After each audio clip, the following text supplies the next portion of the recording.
નમસ્તે મિત્રો, હું છું ગોપાલ ઇટાલિયા. ભેસાણ, વિસાવદર અને જુનાગઢ ગ્રામ્ય મત વિસ્તારમાંથી લોકોએ મને આશીર્વાદ આપી અને કામ કરવા માટે મોકલ્યો છે એવો ધારાસભ્ય. મારી સાથે હરેશભાઈ સાવલિયા, અમારા આમ આદમી પાર્ટીના જુનાગઢ જિલ્લાના અધ્યક્ષ છે. આજે અમે અહીંયા એક જર્જરિત પુલની મુલાકાત લેવા આવ્યા છીએ. દોસ્તો, રોજ જાગીને એક બ્રિજ તૂટે છે. થોડાક દિવસ પહેલા ગંભીરાનો બ્રિજ તૂટ્યો, આજે માંગરોળ પાસે આવેલો બ્રિજ તૂટ્યો.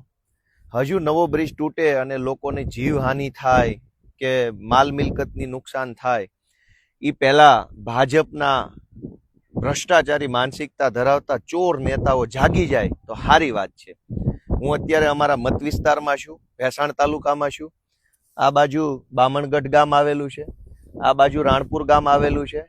બામણગઢથી રાણપુર એટલે કે જુનાગઢ તરફ જતા મેઇન રોડનો જે કનેક્ટિવિટીનો રોડ છે એમાં ઉબેણ નદી છે અને આ ઉબેણ નદી ઉપર આવેલો બ્રિજ છે. હું તમને બતાવું, આવો આગળ. ઉબેણ નદીનો બ્રિજ. હવે આ બ્રિજ પડે અને કોઈના જીવનું જોખમ થાય, કોઈનું મૃત્યુ થાય, કોઈનું વાહન તૂટી જાય એ પહેલા ભાજપની સરકાર જાગી જાય તો સારું છે.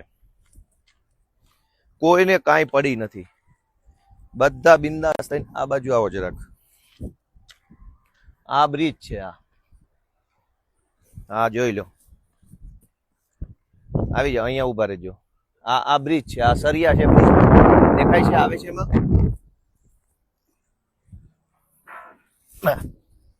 ક્યાં છો? આ બ્રિજ છે, આ બ્રિજ ના હરિયા છે.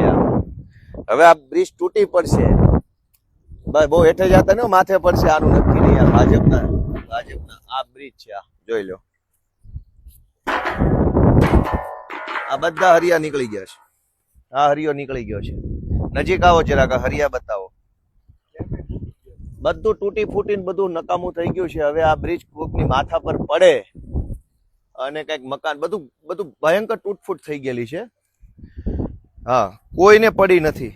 ભાજપના નેતાઓને તો ભ્રષ્ટાચાર કરવામાં, પૈસા ખાવા સિવાય આ બધી જ જગ્યાએથી બ્રિજ આખો હળી ગયેલો છે. તમામ જગ્યાએ હળી ગયો છે. અહીંથી દેખાય છે બધું જ, છેક થી છેક સુધી.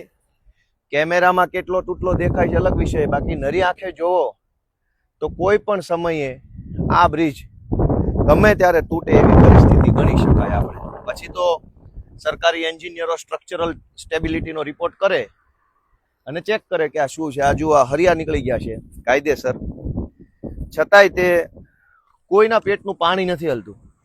પછી જ્યારે બ્રિજ તૂટી જશે, ખરેખર 10-15 લોકો નીચે પડશે, દાખલા તરીકે એકાદી બે ગાડીઓ ફોર વ્હીલર પડશે, પછી કે છે કે આ 10 ગાળા પૈકી એક ગાળો તૂટ્યો છે.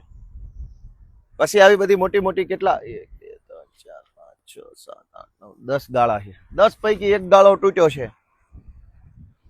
કડક કાર્યવાહી કરશું, તપાસના આદેશ આપશું. આજે જ સવારે માંગરોળ પાસેના એક ગામમાં બ્રિજ તૂટ્યો. હવે આ બ્રિજ તૂટવાની રાહ જોઈ રહ્યા હોય ભાજપ વાળા એવું મને લાગે છે. પેરિસ જેવા રોડ તો ન બનાવો તો કઈ નહીં, માણાના પેટના બ્રિજ તો બનાવો. માણસ જેવું તો કરો કમસે કમ. આ માણસનો જીવ જાય એવી વ્યવસ્થા છે અહીંયા. આખું અત્યારે સ્ટ્રક્ચર જે છે એ પહેલી નજરે ખરાબ દેખાઈ રહ્યું છે. સામાન્ય નજરે જોવો તો એવું લાગે કે આ બધું યોગ્ય નથી, પણ હવે કોણ સમજાવે? આ જોઈ લો, પેલી બાજુથી સરિયા નીકળી ગયેલા છે, આ બાજુ તો પાણીમાંથી જવાય એવું છે કે નહીં. હરિયા એ બાજુ તે લોખંડના સળિયા નીકળી ગયા છે. ઉભા રહ્યો જી, જવાય એવું છે કે નહીં હું જોઈ લો. ઉભા રહ્યો. હવે આ પાણીમાં લીલ છે, આમ જાય તો લહેરી જશું તો પડશું પાછા. તો દોસ્તો, આ રીતનું છે. જો આ નદીમાંથી અત્યારે પાણી છે, ઉબેણ નદી છે, અને આ બ્રિજ છે એ એકદમ ખરાબ હાલતમાં છે. આ બધું અહીંથી નજરે દેખાય છે ખરાબ હાલતમાં. હવે આની કોઈક સાર સંભાળ લે તો સારું. એક વખત આ હરિયા બતાવી દઉં નજીક આવીને. કોઈને શરમ નથી, કોઈને. ભાજપની આટલી મોટી સરકાર છે, કોઈને કઈ પડી નથી. બધા બેફિકર બનીને માણસનું મોત થાય એની રાહ જોઈ રહ્યા. હરિયા છે, ક્યારે તૂટે અને માથે પડશે એનું નક્કી નથી. અને એકદમ ખરાબ છે સ્ટ્રક્ચર. એકદમ અહીંથી ચોખ્ખું દેખાય છે કે આ બધું હળી ગયું છે, આ સ્ટ્રક્ચર આખું. કઈ જવું નથી, હાલો લોચા પડશે વળી. ભાજપ વાળા તો કઈ બંધાઈ દેશે નહીં. તો મિત્રો આ રીતની વસ્તુ છે. આ અમારા મત વિસ્તારમાં આ બાજુ બામણગઢ છે, આ બાજુ રાણપુર અને જુનાગઢ જવાનો મેઇન હાઈવે છે. ભેસાણ જુનાગઢ હાઈવે ઉપર રાણપુર ગામ છે, એટલે આ કનેક્ટિવિટી માટેનો મોટો રોડ છે. આ નાળાની આવી હાલત છે. ભાજપની સરકારમાં આત્મા જાગે, સરકારનો આત્મા જાગે, ભાજપના નેતાનો આત્મા જાગે, ભાજપના મંત્રીઓનો આત્મા જાગે એવી હું આશા રાખું છું.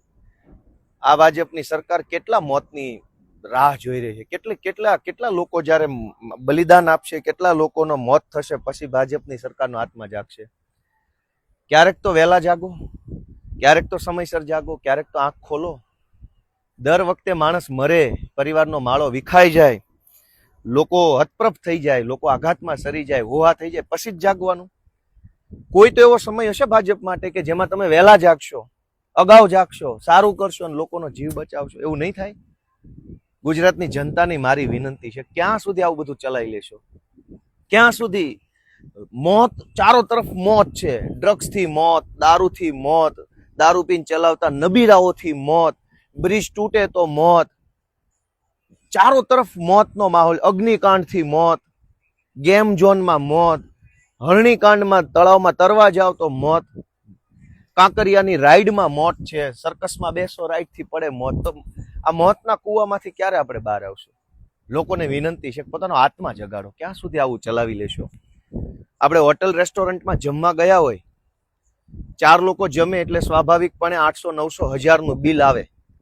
મીડિયમ રેન્જની હોટલમાં 1000 રૂપિયાનું હોટલમાં જમવા બેઠા હોઈએ, એમાં 250 રૂપિયાનું પંજાબી શાક મગાવ્યું હોય ને એ શાકમાં માખી, મચ્છર, ગરોળી કે કોઈ જીવજંતુ આવે ને તો આપણે વિડીયો ઉતારીને હોબાળો મચાવી દઈએ છીએ, જાણે દુનિયામાં પ્રલય આવી ગયો ને એટલી હદે આપણે વિરોધ કરીએ છીએ કે આ ચાલે જ નહીં. હું 300 રૂપિયા દીધા છે આ શાકના. 300 રૂપિયાના શાકમાં એક માખી આવે તો નથી હાલતું, પણ આપણે આખું જિંદગી, જો આપણી ઉપર બ્રિજ તૂટી પડે ને જિંદગી બરબાદ થઈ જાય એવા હલકી કક્ષાના બ્રિજો છે, હરિયા લબડે છે, તો જનતાને કોઈને કંઈ વાંધો નથી. આખા ગુજરાતમાં આવા અનેક બ્રિજ છે, તો કોઈ બોલવા વાળું નથી. 300 રૂપિયાના શાકમાં માખી નહીં ચાલે, બાકી બ્રિજ ગમે એવો હશે તો ચાલશે, સરકારી બસ ખરાબ હશે તો ચાલશે, સરકારી શાળા ફૂટેલી હશે તો ચાલશે. દોસ્તો, ક્યાં સુધી સહન કરી લેશું? શું કામ સહન કરવું છે? આપણી એવી શું મજબૂરી છે કે આવી ભ્રષ્ટ અને આવી હલકી માનસિકતા ધરાવતી સરકાર આપણે ચલાવી લઈએ છીએ? આપણને ગુસ્સો કેમ નથી આવતો? આપણને આક્રોશ કેમ નથી થતો? દોસ્તો, આપણા આત્માને જગાડો, મનને ઢંઢોળો કે ક્યાં સુધી આવું ચાલશે. ગોપાલ ઇટાલિયા તમને વિનંતી કરે છે, તમારો આત્મા જગાડો, ગુજરાતનો જીવ બચાવો. એ વિનંતી સાથે સૌને મારા જય જય ગરવી ગુજરાત.